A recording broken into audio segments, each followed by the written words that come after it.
Hola, mi nombre es Milagros Alejandra. El día de hoy platicaremos puntos importantes de una lectura realizada al escrito de Vincent Prince,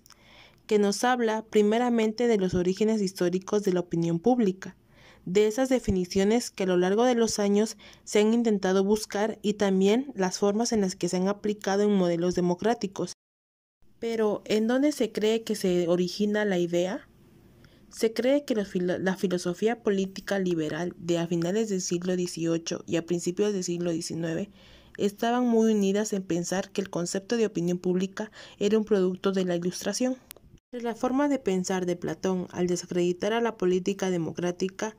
pues él veía la filosofía como una excusa para tomar como derecho propio asuntos humanos, y dejaba en duda si la competencia de la gente por mejorar conceptos filosóficos era una buena idea.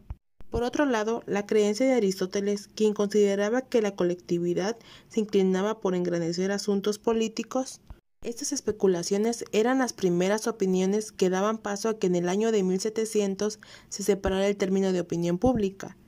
primero como público, tomando como una acepción inicial de utilidad, refiriéndose a un lugar público o para el pueblo, o bien decir que era parte de dar acceso a sitios como plazas o mercados, y basándose en la disponibilidad para la sociedad, como interés general más que asuntos oficiales o de Estado. Mucho más adelante se tomaría como un asunto de opinión, siempre y cuando fuera por la vía de la demostración o asunto de fe. Más adelante, otro sentido retomó el término público, donde ya no eran cuestiones colectivas las que se enfocarían, sino ahora eran referencia a las obras públicas o a la ley pública, como entidad que tenía existencia objetiva en contra de las personas gobernantes o cuestiones gubernamentales, que luego darían surgimiento a otras perspectivas de opinión pública, como la Ilustración, relacionadas a lo racional cognitivo y a lo racional procesos sociales. La literatura política y moral se hicieron populares entre las clases letradas. Las enseñanzas protestantes contenían una concepción nueva e individualista de las personas, sancionando dominios morales y religiosos y apoyando la idea de que los individuos son arquitectos de su propio destino.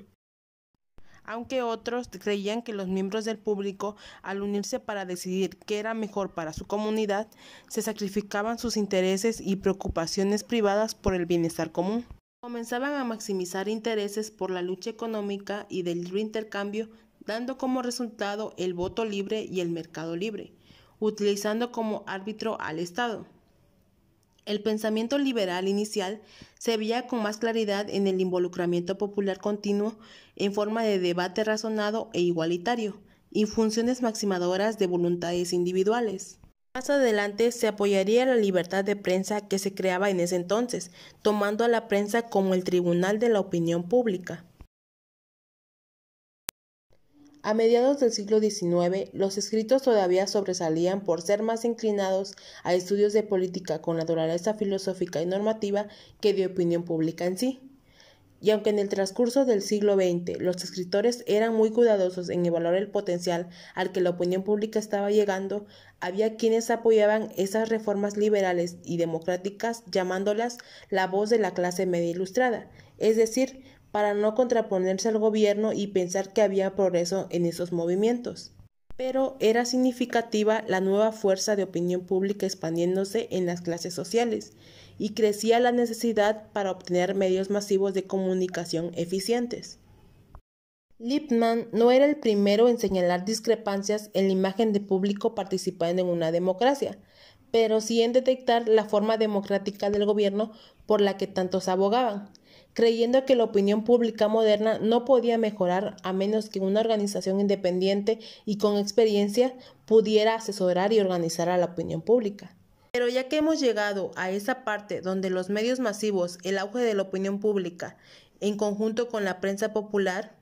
estas dieron una serie de problemas que se pueden tomar, que varios de estos hoy en día siguen siendo parte de las controversias entre los individuos distintos de distintas comunidades e incluso desde distintos países. Cambios han sido en la opinión pública. Ahora el apoyo al Estado es voluntariado,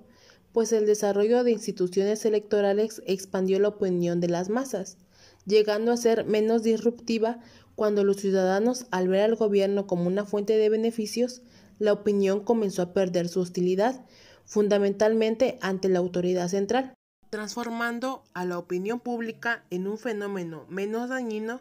pero también más manejable. En medida en que dirijamos nuestra discusión de los tratamientos científicos sociales de la opinión pública, veremos no solo enfoques conceptuales, sino que también luz de diferentes maneras en estas cuestiones y que se transformarán con el paso de los años.